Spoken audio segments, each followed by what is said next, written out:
Janelle, I hand over to you for the presentation. Thank you. Great. Thanks very much, Jacinda. As Jacinda mentioned earlier, today we're going to be talking about Sage CRE, most specifically this desktop homepage that you can see on my screen now. But first I'm going to start talking about some of the reports menus in all the modules.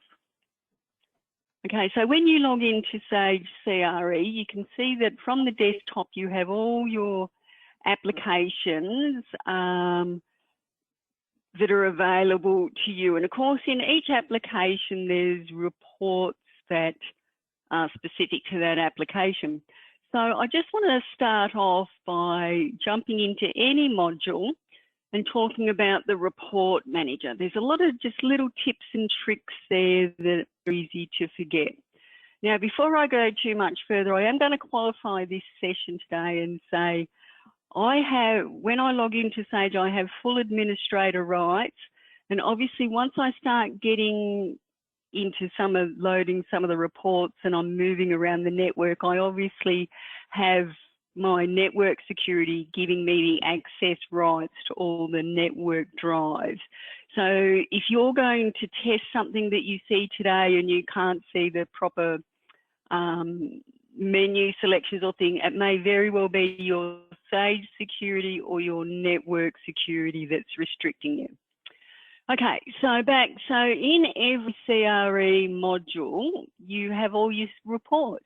You have lots and lots of standard reports, and then of course many clients have custom reports that they've developed over time or had especially created for them.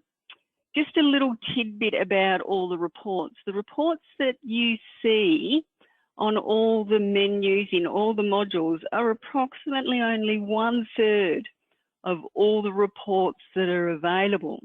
There's still another 2/3 sitting in the background. So if there's a report that you like that's not, it might only be 90% of what you're looking for, the chances are that there is already a report that exists in the background that is 100% what you want. Okay, but we're going to jump into Report Manager because it's what controls all these options and the reports that you actually see here. So a classic example, lien waivers that we tend not to use very much in Australia. That's more of an American thing. So if we go back into Report Manager, we can see now on this window that's listed is all the reports. And you can scroll through and see them all. It can be quite a big list. But if we look here, here's all my lien waivers that I mentioned. And we can come in here. Now, I can delete that off the menu by just clicking delete. Okay. So that deleted it off the menu. It didn't delete the report. The report file is still living in the background there. It's just removed it from the report menu. So if I do this to all of my lien waivers, because we know we're never going to use them, I think there's quite a few, so this probably wasn't the best example. And then if I close the Report Manager,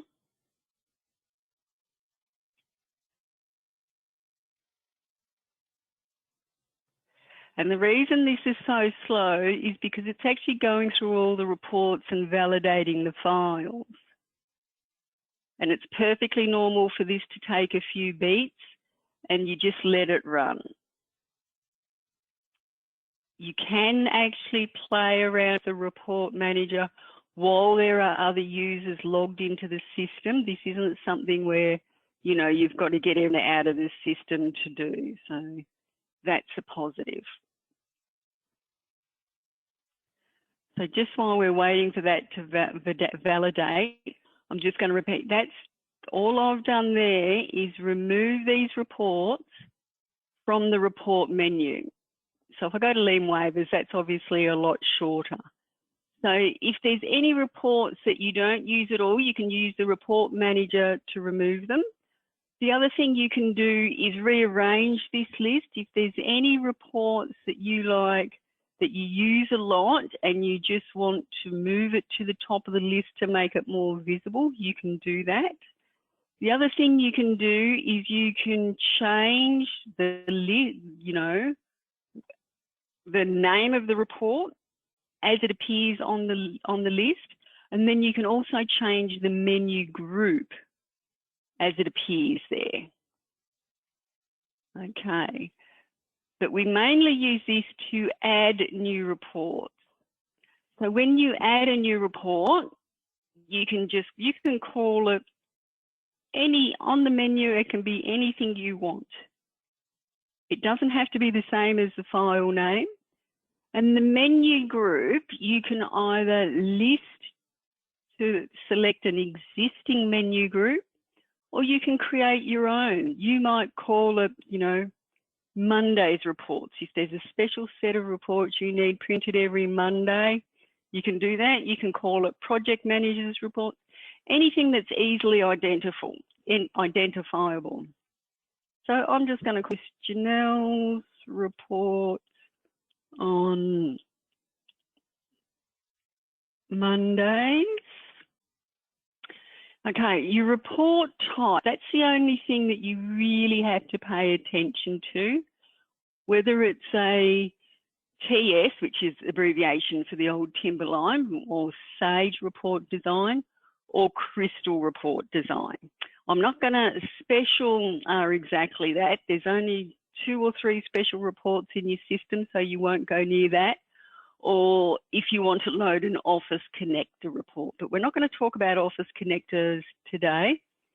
So once you decide whether it's a Sage report design or a Crystal report design, you then just need to click in the file name box and use your list option.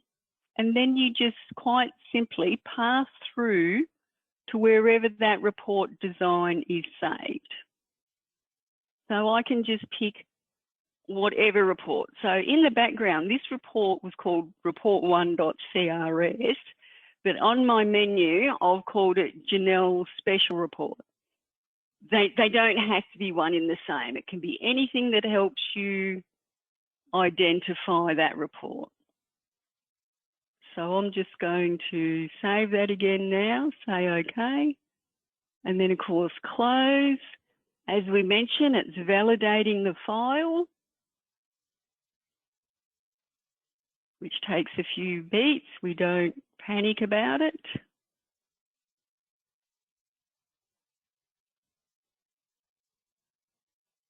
Right, so if I come to my reports menu, here's my new menu group and here's my report. Okay, it's as simple as that to load those reports. Also, don't forget, a report can be loaded into any module. So for example, just because it's an AP report, you don't have to run it from the AP module. You might choose to load it on the general ledger module. So for a classic example, one of my little irritations with the system is that in accounts payable, your BAS reports are under the miscellaneous tab. So in AP, it's reports, miscellaneous, BAS summary and BAS detail. But in accounts receivable, I'll just go in there.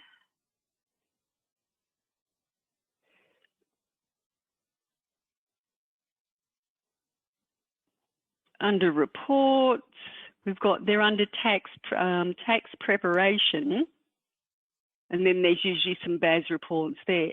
So as a shortcut, why not load them all into the general ledger module? That way you've got your AP and your AR BAS reports all sitting there in one place. And that's perfectly acceptable to have the one report appearing on multiple menus. So I can go AP BAS summary, and I'm going to create a new group and call it BAS reports. And again, I know these ones are TS report designer modules, and then I click into my file name, and then I can go list.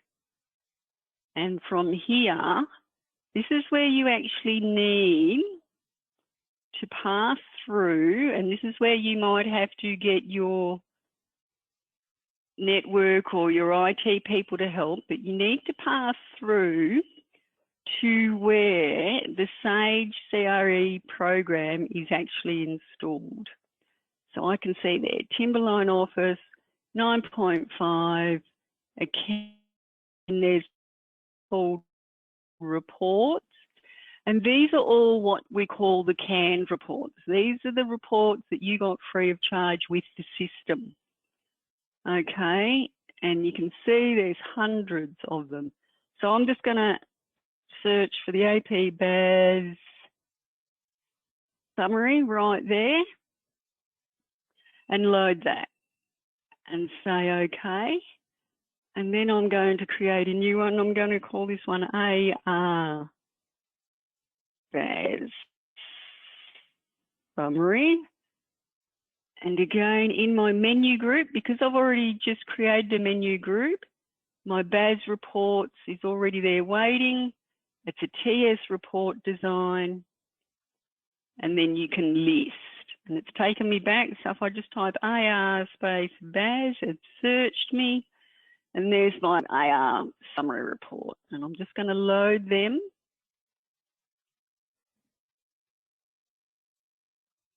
And it's going to validate the reports.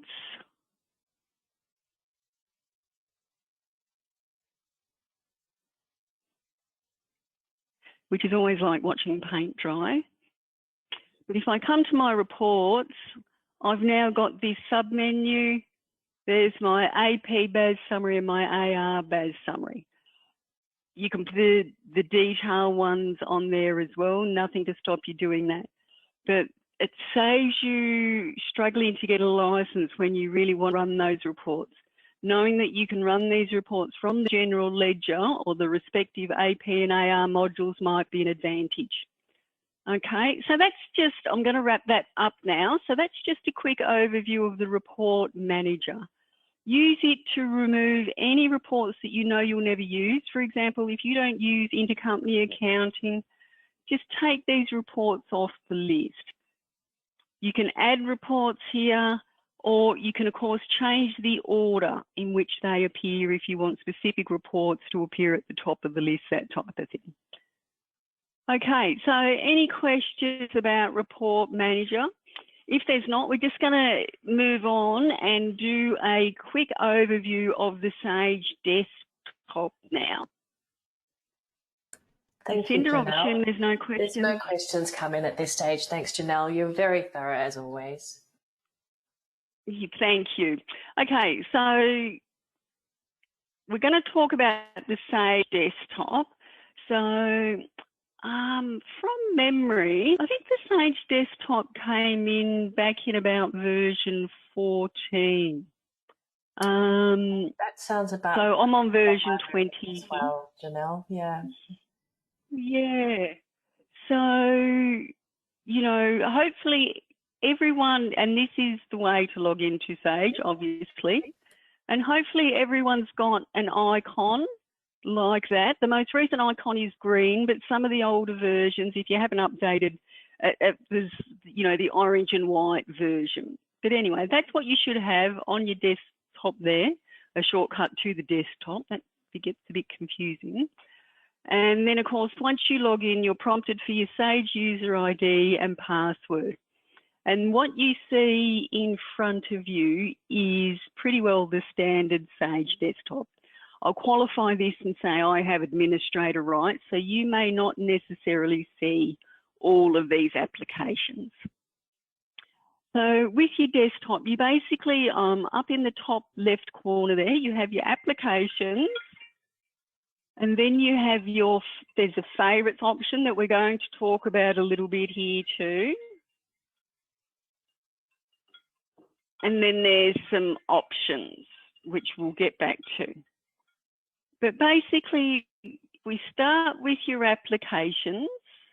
You can toggle that on and off. There's a little cross in the corner that you can close it down completely if you wanted to. And then, of course, when you can get the click right, you can sometimes move it into different locations. But basically, this allows you the tree method to get into all the modules and tasks. Okay, you can expand out anything here to jump to any Sage, function, or at the very top, you can launch the entire module. Which anyone who's worked with me, quite often when I'm on a help desk link up with you, I launch the entire module like this, and that's purely because I'm an old-fashioned user. No other reason. It really is personal preference. But once you get to start knowing your way around the system, you can start utilising your favourites tab a little bit more. And we've got, and this web resource is in my favourite. That's a default that comes with the system, but you can create other favourites. So for example, and then down the very bottom, I've got manage favourites. And that brings up this list. Hopefully you can see that. Right, so you can have different groups. So for example, if I just hover on the default group called web resources, I can move it all around or copy it, things like that. And then when you find something that you use all the time, so for example, in accounts payable, reports, cash management, invoice, this is one of my all-time favourite reports, invoice aging with cut-off date. If I want that to be part of my Janelle's reports group, I can just drag, and once you get in the right place, drop it there, okay? Got a bit of a cumbersome name, so then what I can do is I can right-click on it and I can rename it. And I can you can call that whatever you like. I'm just going to call that AP invoice aging with cut-off date. And there's a nice quick, and then if I save my shortcuts, there's a nice quick shortcut to that report as opposed to going through it. You still, when you run this, you still will be using an AP module license, but as the name suggests, this is just a shortcut rather than sort of passing all the way through into accounts payable, reports, cash management, and there it is there. And then of course, under your management, it doesn't just have to be a report. So for example, under accounts payable, tasks,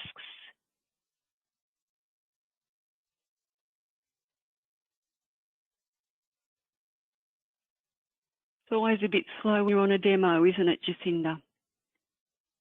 It sure is. Task and enter invoices.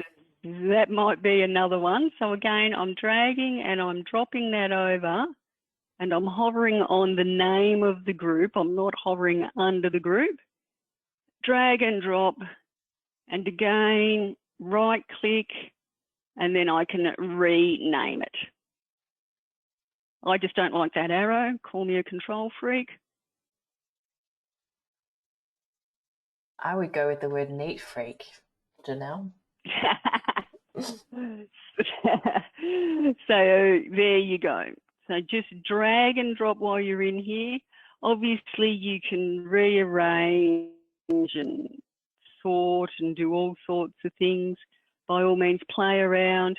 You can remove groups, you can rename them, I can move that group up to be at the very top. And then when sorry, I did that a bit quick, but when I'm sort of just hovering, not on the name, but on the line of the group, I get the right click to add new group. And then I can say, and this can be anything. This can be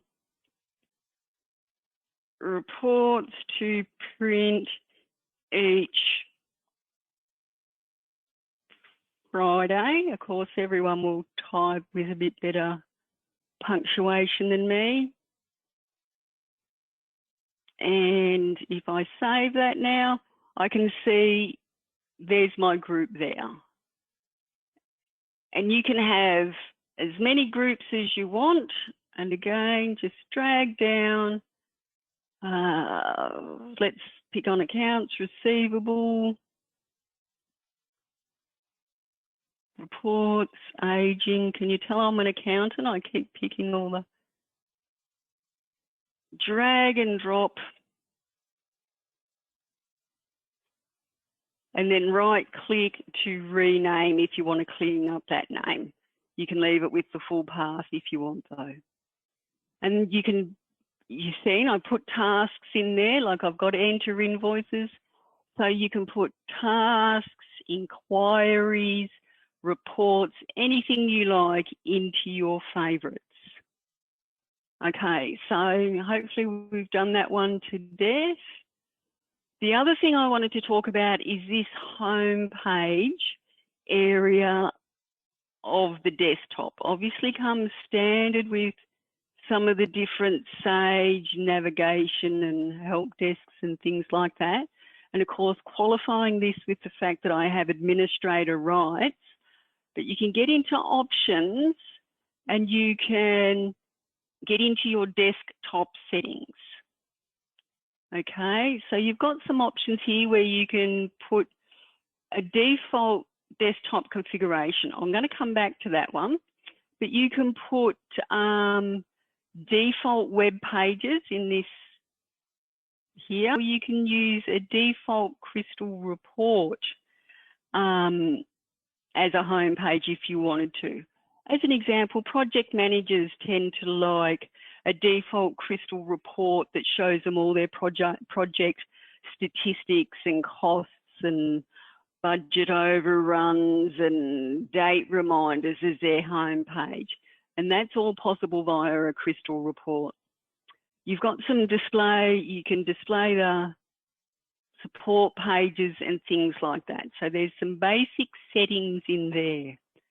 And then basically through those settings, if you got your configuration to be exactly perfect, I'm not actually got an internet connection here, which is why I'm getting those logons, you could then save this configuration.